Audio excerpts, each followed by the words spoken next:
সকাল থেকে ভিডিও দিইনি, তার কারণ অন্য ছিল। প্রচণ্ড ব্যস্ত ছিলাম, আজকে বাইরের কিছু কাজ ছিল। এখন বন্ধুরা জানতে চাইলেন যে সৌমিদি ভিডিও দিচ্ছ না কেন। এখন না দেওয়ার কারণটা কিন্তু অন্য। আমার এখন শরীরটা খারাপ করছে, কথা বলতে খুব কষ্ট হচ্ছে, ঠিক আছে। আওয়াজ ওই জন্যে কম হয়ে এসছে। আমি মাইক্রোফোনটাও নিয়ে আসিনি সঙ্গে করে। তো প্রথমে ভাবলাম লাইভ হয়ে যাব, একবার লাইভ হয়ে গেলাম, তারপর একটা ভিডিও করেছিলাম, ডিলিট করে দিলাম। কারণ আমি এত আস্তে কথা বলছি, তোমরা শুনতে পারবে কি না জানি না। আমার বেশি চেঁচাতে কষ্ট হচ্ছে, বুকে লাগছে। কিন্তু ওয়াইটিতে মানে কি বলবো, ওয়াইটিতে আছি যখন, মানে বলে না আদত সে মজবুর। যেই ফোনটা ঘাঁটাঘাঁটি করছি, কিছু জিনিস নিউজ ফিডে এলো, মাত্র 1 মিনিট কি কয়েক সেকেন্ড দেখেছি, টলারেট করতে পারিনি। একটা কথা বলো তো ডিয়ার ফ্রেন্ডস, টিনা মা নয়, তার সন্তান নেই, তার মূল স্রোতে ফেরার অধিকার নেই, বরঞ্চ সেই মূল স্রোতে নিজেকে প্রতিষ্ঠিত করতে চাইছে। বারবার তাকে টেনে নামানো হচ্ছে। কেন? টিনা নির্ভেজাল ব্লগ দিলেও সেখানে একটা পাঁচ বালিশ রাখা থাকলে ওই ফোকলা শুয়ে আছে কেন? টিনা ভিডিও দিলে 24 ঘন্টা এখানে ফোকলারে, ওখানে ফোকলারে, সঙ্গে ফোকলা গেছে, অটোর মাথায় উঠে ফোকলা গেছে কেন? টিনাকে নিয়ে যা কাণ্ড হচ্ছে, ছেলে আজ বোঝে না, কিছুদিন পরে বুঝবে। তার মনোরোগ হওয়ার সম্ভাবনা নেই। ছেলেটা অলরেডি কিন্তু ডিপ্রেসড আছে। যখনই কোনো বাচ্চা দেখে, এই তো সেদিন পুরীর ট্যুরে গিয়ে জিজ্ঞেস করছিল ওর মা কি মরে গেছে, কারণ বাবার তরফ থেকে শেখানো হয়েছে মা মরে গেছে। তারপরে এই কয়েক মাস আগে, আমি এক্সাক্ট টাইমটা বলতে পারবো না, কিন্তু আমি নিজের কানে শুনেছিলাম কতগুলো হাতির বাচ্চা দেখানো হচ্ছিল, সেখানে বলছে ওদের মা কোথায় গেল, ওদের মা কি মরে গেছে। টিনার বাচ্চাকে বাবার তরফ থেকে এইভাবে শেখানো হচ্ছে। এবং টিনা যখনই ভিডিও করে, কিছু কন্টেন্ট ক্রিয়েটারের একটাই উদ্দেশ্য, একটাই লক্ষ্য, যে কোনো উপায় প্রমাণ করবে যে তার সঙ্গে কেউ না কেউ আছে। টিনা তো মাত্র হোয়াটসঅ্যাপ চ্যাট করেছে, একটি কাপলের জীবনে একটি ঘটনা নাকি ঘটে গেছে, তারা তো ঘটনাটা ঘটিয়েছে। টিনা কিন্তু পরিস্থিতির চাপে কিছু ভুল করেছিল, এবং সে ভুলটাও কিন্তু ওই অতখানি গভীর নয়, মাত্র কয়েকটি লাইন লিখেছিল। কারোর হাত ধরে বেরিয়ে যায়নি, কারোর বাড়ি গিয়ে থাকেনি। তাকে তার বাবা মা মূল স্রোতে ফিরিয়ে দেবার বহু চেষ্টা করেছিলেন, সে লোকটা ফেরত দেয়নি। ডিজিটালি এসো গো করেছে, জাস্ট লোক দেখানো, টু প্রুভ হিমসেলফ ট্রু, যে ও সংসার রাখতে চাইছে, এ সংসার ভাঙতে চাইছে। কেন কেন কেন কেন কেন? আজকে সেই মেয়েটি মূল স্রোতে ফিরতে চাইছে। সেই মেয়েটি মূল স্রোতেই আছে, নিজের যোগ্যতা দিয়ে, নিজের কাবলিয়াত দিয়ে সে উঠে দাঁড়িয়েছে। যখনই ভিডিও করবে, কিছু কন্টেন্ট ক্রিয়েটারের একটা মাত্র লক্ষ্য হচ্ছে ফোকলার সঙ্গে আছে, ফোকলার সঙ্গে আছে। কেন এইগুলো কেন হচ্ছে? কেন হচ্ছে এইগুলো? টিনা মা নয়, তার সন্তান নেই। এই পরিবারটির জীবনে একটি ঘটনা ঘটে গেছে, তারা মূল স্রোতে ফিরে আসছে, তাদের সন্তানের মনোরোগ হয়েছে, তাদের পাশে দাঁড়ানো উচিত। তাহলে টিনার ব্যাপারটা কি? তার পাশে দাঁড়ানো উচিত নয় কেন? সেই মেয়েটি 24 ঘন্টা নাইটি পরে ভিডিও করে, নাইটির ওপর ওড়না নিয়ে থাকে, তবু তাকে নোংরা মেয়ে ছেলে বলা হয় কেন? কেন সেই মেয়েটিকে অ্যাটাক করা হচ্ছে, এমন স্টেজে নিয়ে যাওয়া হচ্ছে যে সে মনোরোগ ডাক্তার দেখাতে বাধ্য হয়, সেই স্টেজে তাকে নিয়ে যাওয়া হচ্ছে কেন? এই প্রশ্নগুলোর জবাব ডিয়ার ফ্রেন্ডস আমায় কে দেবে? আর বাকিটা আমি দেখিনি, আমি দেখতে পারিনি। আমার আজকে শরীরটা বড্ড খারাপ। এই 1 মিনিট দেখে আমি 3 মিলিয়ে উঠে এসেছি। আমি এসেছি আমার বন্ধুদের কাছে। বন্ধুরা, তোমাদের চ্যানেলে তোমাদের ওয়েলকাম করছি। আমি সৌমি, আমার চ্যানেলের নাম মাই ওয়ার্ল্ড অফ ওয়ার্ডস। প্লিজ এসো, আমার ভিডিওটা দেখো এবং তোমাদের মূল্যবান মতামত দাও। টিনা বারবার বলেছে সেই লোকটির সঙ্গে তার কোনো সম্পর্ক নেই। যখনই টিনা ভিডিও দেবে, কোথাও যাবে, ওর সঙ্গে ফোকলা গেছে, এইটি প্রমাণ করে কিছু কন্টেন্ট ক্রিয়েটার রেভিনিউ আর্ন করছে, জাস্ট টু আর্ন সাম বাক্স। কন্টেন্ট ক্রিয়েটাররা ভিডিও কেন করে? ওয়াইটিতে তো বিচার হচ্ছে না। ওয়াইটিতে কি বিচার হচ্ছে? বিচার তো হবে আদালতে। ওয়াইটিতে যেটা হয় সেটা হচ্ছে কন্টেন্ট ক্রিয়েটাররা কিছু পয়েন্ট অফ ভিউ রাখে। হ্যাঁ, তাতে হয়তো কারুর একটা সাপোর্ট হয়, মানে কি কারোর নাম পরিষ্কার হয় বা নোংরা হয়, শুধু এইটুকুই হয়। কিন্তু তার সঙ্গে কন্টেন্ট ক্রিয়েটারের কি হয়, সে কিছু টাকা রোজগার করে, তাই তো। তাহলে টিনা ব্লগ দিলেই নানা রকমভাবে প্রমাণ করার চেষ্টা। সে ভিডিওর টোটোর সামনে বসে ক্যামেরা ধরেছে, সুতরাং এত ভালো ভিউ আসবে না। টোটোর চালে কেউ বসেছে, দু চারবার হাসলে কিন্তু শরীরটা ভালো হয়ে যাবে। ওই জন্য বলে না, হা হা হা হা করে সেই মাঠে একটা হাসার এক্সারসাইজ দেয়, হা হা করে হাসলে নাকি বুকের এই চাপটা বন্ধ হয়ে যায়। তো যাই হোক, হোয়াট ইজ দিস, আমি এইটাই শুধু জানতে চাই, টিনার কি দোষ? টিনা মূল স্রোতে ফিরে আসতে চায় না, তাকে মূল স্রোতে আসতে দেওয়া উচিত নয়।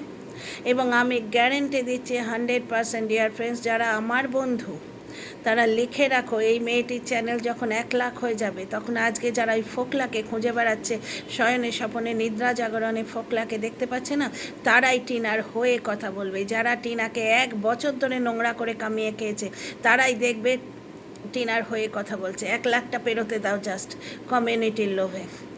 এই দুনিয়া বড় দোগলা, সেটা ওয়াইটিতে এসে শিখলাম। তোমাদের আশীর্বাদ এবং শুভকামনা এই সমস্ত দোগলা মানুষকে আমার এর আগে দেখতে হয়নি।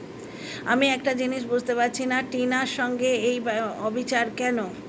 কেন তাকে মূল স্রোতে ফিরিয়ে দেওয়া হচ্ছে না? কেন তাকে মূল স্রোতে ফিরিয়ে দেওয়া হচ্ছে না, মানে ফিরে আসতে দেয়া হচ্ছে না? কেন কিছু দোগলা কন্টেন্ট ক্রিয়েটার, আজকে একটি বৃদ্ধাকে যদি বলা হয় ঝোলা দুল পড়েছে তাহলে তাদের গায়ে লাগে, তাহলে একটি বৃদ্ধা যদি ডান্স করেন তাকে কোমর দুলিয়ে নাচছে কেন বলা হয়? এই দোগলামো কেন? আমি দোগলা মানে এই কন্টেন্ট ক্রিয়েটারদের বোঝাতে চাইছি, এবং এদের সঙ্গে একসঙ্গে কিছু উদ্দেশ্য প্রণোদিতভাবে কমেন্ট করে এমন কিছু দর্শক আছে। ডিয়ার ফ্রেন্ডস, আমি তোমাদের কাছে অনুরোধ জানাচ্ছি, আমি তোমাদের আহ্বান জানাচ্ছি যে টিনার ভিডিওতে বেশি বেশি করে কমেন্ট করো, পজিটিভ কমেন্ট। ওরা যে এরকম একটা ক্যাম্পেইন নিয়েছে যে টিনাকে নোংরা করব, নোংরা নোংরা কমেন্ট করে, ঠিক তেমনিভাবে আমরাও চলো আজকে ক্যাম্পেইন নিই যে টিনার ভিডিওতে পজিটিভ কমেন্ট করব, মেয়েটাকে উৎসাহ দেব। এইটাই তো আমরা ঠিক করেছিলাম কিছুদিন আগে, না? আচ্ছা, আর একটা কথা বলি, কালকে একটি আকাশবার্তা শুনলাম, সেখানে ভার্চুয়ালি স্বীকার করা হলো যে টিনার বিরুদ্ধে ফেক কেস দেওয়া হয়েছিল। এই কথাগুলি কি আমি ভিডিওতে কয়েকদিন আগে চিৎকার করে বলছিলাম না? হ্যাঁ ডিয়ার ফ্রেন্ডস, তোমরাই বলো তো যে টিনার এগেস্টে ফেক কেস দেওয়া হয়েছে। দেখো কত জিনিস আমি এই ভিডিওতেই প্রুভ করে দেবো। আমি এত কথা এখন বলতে চাইছিলাম না, আমি ভার্চুয়ালি পারছিলাম না কথা বলতে। আমার ছেলে আমার সঙ্গে কথা বলতে আসছিল, আমি ওকে ইগনোর করছিলাম, মানে বললাম, ইশারায় বললাম যে বাবা আমার সঙ্গে কথা বলিস না, একটু চুপচাপ থাকতে দে, আমি সুস্থ হয়ে যাব। কিন্তু আমি আজকে আসতে এখন বাধ্য হলাম, এমন অদ্ভুত একটা জিনিস দেখলাম, জাস্ট 1 মিনিটের জন্য দেখেছি, বাকিটা আমি জানি না, দেখবো না। আচ্ছা, একটা কথা হচ্ছে, এই যে হোয়াটসঅ্যাপ গ্রুপ, তার অস্তিত্ব তোমরা কিন্তু আমার এই ভিডিও থেকে প্রমাণ পাবে। দেখো, অনেক দিন আগে আমরা একজন কন্টেন্ট ক্রিয়েটারের ভিডিও থেকে শুনেছিলাম যে রাত্রির বেলা ফোন কল হয়ে কন্টেন্টগুলো সবাইকে দিয়ে দেওয়া হয়, এমনকি কিছু দর্শককে টাস্ক দেওয়া হয় যে অমুক অমুকের কমেন্ট বক্সে গিয়ে তোমরা কমেন্ট করবে, সেটা তাদের টাস্ক। কিছু দর্শক আবার আজকাল তো টাস্ক নিজে নিয়েছেন, তাদের টাস্কটা দেয়া হয়েছে না নিজেরাই নিয়েছেন জানি না, তারা লাইভে এসে মুখস্থ করেন লাইভটা এবং অন্য জায়গায় গিয়ে সেটা রিপোর্ট করে, বুঝতে পারছো তো?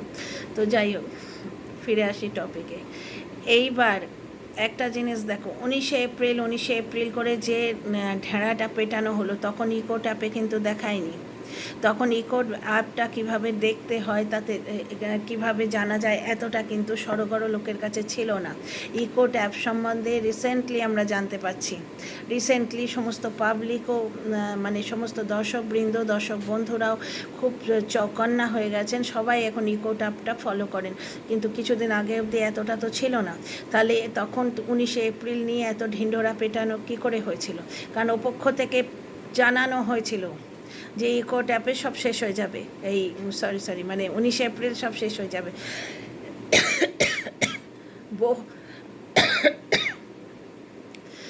বহু কন্টেন্ট ক্রিয়েটার এমন করতে রইল যেন 19শে এপ্রিল সব কিছু খতম হয়ে একদম দি এন্ড লিখে, মানে একদম কলমটা ভেঙে দেওয়া হবে, গল্পটা শেষ হয়ে যাবে। কি হলো 19শে এপ্রিল? এটি ফেক কেস করা হয়েছিল। বারবার কি এই কথাগুলোই ভিডিওতে বলছিলাম না আমি, যে সম্পত্তি বাঁচাবার জন্যে ফেক কেস করেছে, যেখানে ছেলের সম্বন্ধে ভেবে পর্যন্ত দেখেনি যে ছেলেটি অবৈধ হয়ে যাচ্ছে। তাছাড়া এই কথাটাও কি বলিনি যে পরের বউকে বিয়ে করেছে, তার সঙ্গে সহবাস করেছে, বাচ্চা হয়েছে, এই ব্যাপারগুলিও আসছে। কালকে আকাশ বার্তায় তোমরা একটাই তো শুনলে যে কি করে প্রুভ করবে জাজের সামনে গিয়ে যে একজনদের বাড়ি গেছে, পরের বউকে বিয়ে করেছে। তার মানে সে যদি জানতো যে বিয়ের আগে বিয়ে ছিল, তাহলে সে কেন পরের বউকে বিয়ে করেছে? যে মুহূর্তে জানতে পেরেছে সেই মুহূর্তে তাকে বার করে দেয়নি কেন, বা এই বিয়েটাকে কল অফ করেনি কেন, বা আরও অনেক ফ্যাকড়া আছে, সেই জন্য কেসটি তুলে নিতে বাধ্য হয়েছে। বলিনি এইগুলো? দেখো কালকে এইগুলো স্বীকার করে নিল। তার মানে কি এখান থেকে কি দুটি পয়েন্ট ক্লিয়ার হলো। এক হচ্ছে ফেক কেস প্রচুর করা হচ্ছে, যেটার প্রমাণ নেই, প্রমাণ দেওয়ার উপায় নেই, জানে প্রমাণ দিতে পারবে না, অথচ সেই কেসগুলি করেছিল কেন? আজকে অনেক কন্টেন্ট ক্রিয়েটার এই ব্যাপারটাকে সাপোর্ট করছে, মানে তারা কারাপশানকে সাপোর্ট করছে। যেসব কন্টেন্ট ক্রিয়েটার এই ধরনের ফেক কেস করাকে সাপোর্ট করছে, মানে তারা ভার্চুয়ালি কারাপশানকে সাপোর্ট করছে। কেন সাপোর্ট করছে কারাপশানকে বলছি, মানে আমি কেন বলছি কারাপশানকে সাপোর্ট করছে সেটা আমি এক্সপ্লেন করছি। কারণ ফেক কেস যখন সেখানে কোনো প্রুফ দেওয়ার উপায় নেই, তা সত্ত্বেও কেস করা হচ্ছে, তার মানে কেস জেতার জন্যে কী রাস্তা ধরে নেওয়া হচ্ছে, বুঝতে পারছো?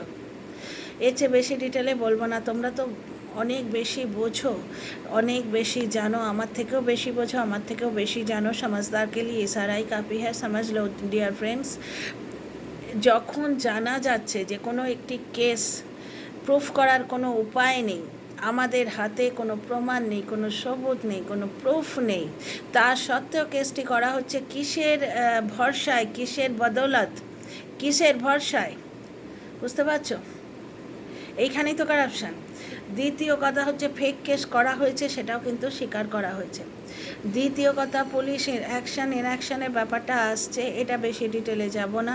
এবার ব্যাপারটা হচ্ছে সেই জিনিসটা যে যে অ্যাঙ্গেল দিয়ে দেখে, ঠিক আছে? কালকে আকাশ বার্তায় বলা হয়েছে, তাই আমি কথাটা উচ্চারণ করলাম। এর আগে কিন্তু আমি ওয়াইটিতে এই কথাটা উচ্চারণও করিনি, কারণ আরেকটি কন্টেন্ট ক্রিয়েটারের লাইভে বা ভিডিওতে এই কথাটা কিন্তু বলা হয়েছিল যে টিনার তরফ থেকে হাইকোর্টে এটি করা হয়েছে, এবং এটা এখন ইকোর্ট অ্যাপেও দেখা গেছে। ওই কেসের যে নেচার তাতে এই কথাটা লেখা আছে। এখন ব্যাপারটা হচ্ছে সেটা কে কীভাবে কোন অ্যাঙ্গেল থেকে দেখবে তার উপর ডিপেন্ড করে না। আমি বারবার বলছি তো, বাড়িতে দই আছে মানেই তুমি হতাশ্বাস হয়ে গেলে যে আজ আর ভাত খাওয়া হবে না, কারণ দই আছে, মা নিশ্চয়ই দই বড়া করবে, বা বৌদি নিশ্চয়ই দই বড়া করবে, বা বাড়ির গৃহিণী নিশ্চয়ই দই বড়া করবে। দই দেখেই তুমি যদি দই বড়া বুঝে নাও তাহলে তো মুশকিল আছে। দই দিয়ে দই কাতলা হয়, ঠিক আছে, দই দিয়ে রায়তা হয়, কত জিনিস হয় দই দিয়ে। তার মানে দই মানেই সেদিন ভাত জুটবে না, সেটা তো ধরে নেওয়ার কোনো মানে নেই যে দই মানেই ছেঁড়ে দই মেখে খেতে হবে বা দই বড়া খেতে হবে। সেই রকম ওই টার্মটাকে, ওই জিনিসটাকে কে কীভাবে ইউজ করছে তার উপর ডিপেন্ড করে, বুঝতে পারছো? এর বেশি ডিটেলস আমি বলবো না। আমি এর আগেও বলেছি যে নিজের সামান্য কটা ভিউ বেশি হবে বলে কি 2-4টে সাবস্ক্রাইবার আমি একটু জলদি আর্ন করব বলে আমার নিজের কন্টেন্টকে আমি কখনোই হারিয়ে দেবো না। পৃথিবীর সব কিছু কন্টেন্ট হয় না, সব কিছু বিকাও নয়, অন্তত আমার কাছে নয়। আমার কাছে এভরিথিং ইজ নট পণ্য, সমস্ত কিছু আমার কাছে পণ্য নয়, আমি আমার এথিক্স মেনে চলি। তো এইখানেই আমার বক্তব্য হচ্ছে, এই যে দর্শকেরা যারা নোংরা কমেন্ট করতে আসো আমার কমেন্ট বক্সে, তাদের আজকে জিজ্ঞেস করি যে ইন্দিরা যদি মূল স্রোতে ফিরে আসতে পারে, তা এত কাণ্ড করার পর তাদের জীবনে একটি ঘটনা ঘটে গেছে, তবু তারা মূল স্রোতে ফিরে আসতে পারে তাদের সন্তানের জন্য, তাহলে টিনা আসতে পারে না কেন? আচ্ছা, আর দর্শক বন্ধুদের কাছ থেকে জানতে পারলাম একটি নাটকে, যে নাটক করে করে ইয়ে করে, মানে লাইভ করে এবং ভিডিও করে, তোমরা সবাই জানো, একটু নাটকে টাইপের ওর হাবভাব কথাবার্তা, আর গালিগালাজ তো অজস্র ফোয়ারার মতো বেরোয়, মানে নর্মাল কথা বলতে পারে কিনা আমার সন্দেহ আছে। আমার মনে হয় ওই তো একদিন বলেছিল না, আমরা বাচ্চাদের আদর করে বরাহনন্দন ডাকি, ওই কন্টেন্ট ক্রিয়েটারটি আবার নটঙ্কি করে বলছে বাড়ি ফিরে যাও, বাড়ি ফিরে যাও। এত কাণ্ডর পর টিনাকে নাকি বাড়ি ফিরে যেতে বলেছে, বুঝতে পারছো? তার মানে কি টিনাকে নর্মাল রাস্তায় ওরা কনফ্রন্ট করতে পারবে না। আমি আগে দুটো ভিডিওতে বলে দিয়েছি যে ওই পার্টিকুলার একটি জাজ মহোদয়ের ভিডিও আমি চ্যানেল আমি ফলো করছি। তোমাদের কমেন্ট পেয়েছি, অনেক কমেন্ট বক্সে অনেক কমেন্ট এসছে, মানে আমার কমেন্ট বক্সে অনেক কমেন্ট এসছে। আজকে শরীরটা খারাপ তো উৎপটাং কথা একটু ফাম্বলিং হয়ে যাচ্ছে আর কি। মানে আমার কমেন্ট বক্সে অনেক কমেন্ট এসছে, তাতে অনেকেই বললেন যে ওই কেস দুটো ওনারা দেখেছেন, মানে ওই চ্যানেলগুলো ওনারা ফলো করেন, সেখানে লক্ষ্য করেছো কি যে জাজ বারবার মাকে মাইনর বাচ্চার ক্ষেত্রে মানে দিচ্ছে, মানে কি বলে প্রেফারেন্স দিচ্ছে।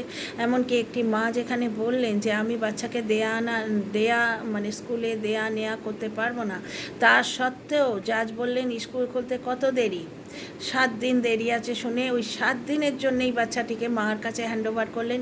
বাবাকে বললেন ওকে একটু টাকা পয়সা দাও। মার থাকার জায়গা না থাকলে উনি অর্ডার দেন যে মাকে থাকার জায়গা করে দাও, মাকে খোঁজ দাও। হ্যাঁ, একবার বলা হয় যে তোমরা for the sake of the child patch up করে নাও। তো আমি যে দুটি কেস দেখেছি সেখানে বাবারা বারণ করেছে, এই কেসে হয়তো মা বারণ করবে। এবং তোমরা একটা কথা গ্যারেন্টির সঙ্গে জেনে নিতে পারো, বাবা বারবার ভিডিও করে বলেছে আমি ফেরত নেব না, আমি ফেরত নেব না। তাহলে কোর্টে গিয়ে সে যদি বলে যে আমি ফেরত নেব, তাহলে for the sake of the case only. Are you getting my point? কারণ ওই একটি কেসেই বাচ্চাটি বাবার কাছে থাকতে পারে, ওই একটি মানে অ্যাঙ্গেলেই বাচ্চাটি বাবার কাছে থাকতে পারে। যদি বাবা বলে আমি স্ত্রীকে অ্যাকসেপ্ট করতে রাজি আছি, যেখানে বাবা 1000 ঘন্টা ভিডিও ফেলে দেয়া, থুতু চাটি না, আমি ফিরে নেব না, দ্বিতীয় স্বামী অপারক তাই প্রথম স্বামীর কাছে ফিরে আসতে চাইছে। এই তো সেদিন টিনা যেদিন বলল আমি ব্রেকআপ করছি, ছেলে ছাড়া কিছু চাই না, সেদিনে বলল আমি তো ফিরে নেব না, আমি তো ফিরে নেব না। 8 মাস ধরে স্ত্রীকে বেচে এবং নোংরা করেছে।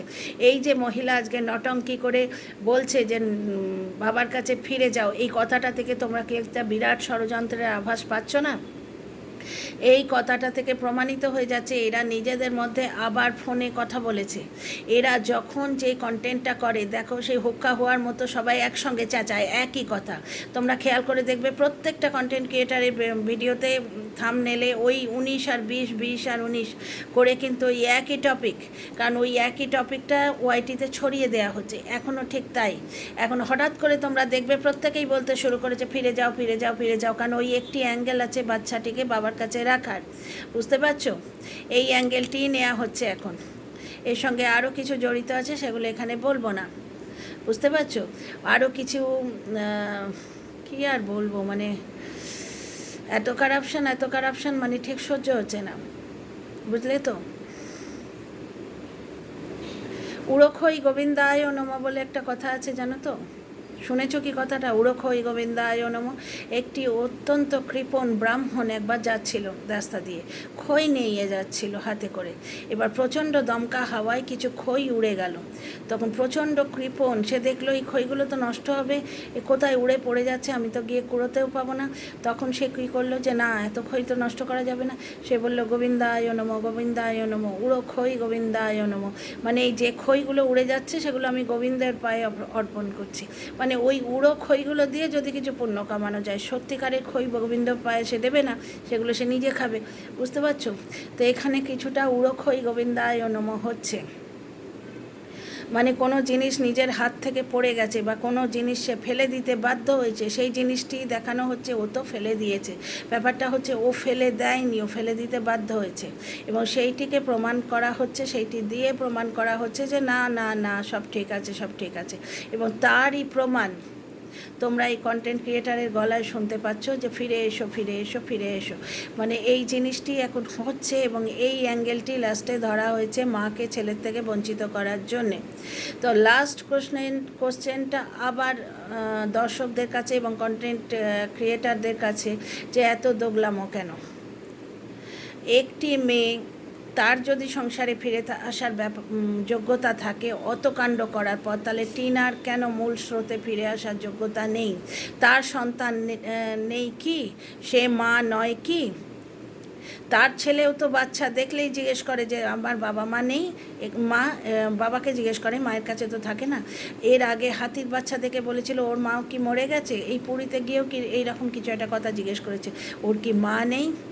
বাচ্চাটির তো মনে হচ্ছে এখন সে অতীব কচি, তাই সে এইটুকুতে থেমে আছে, একটু পরে সেও তো দেখবে যে তার মাকে নিয়ে 8 মাস ধরে কী কাণ্ড হচ্ছে। আজকে ইন্দিরার বাচ্চার যদি কষ্ট হয়, গড ব্লেস দ্য চাইল্ড, খুব ভালো থাকুক, মেয়েটি সুস্থ থাকুক, দীর্ঘজীবী হোক, মানুষের মতো মানুষ হোক, কিন্তু সেই মেয়েটির যে কষ্ট, সেই কষ্টটা তো টিনার ছেলেরও হবে হবে না? সেই মেয়েটির কি কষ্ট যে আমার মাকে সবাই মিলে নোংরা কথা বলছে, তার টিনার ছেলেরও তো সেই কষ্টটাই হবে যে আমার মাকে সবাই মিলে নোংরা কথা বলছে, 8 মাস ধরে তাকে বেঁচে খাওয়া হচ্ছে কেন?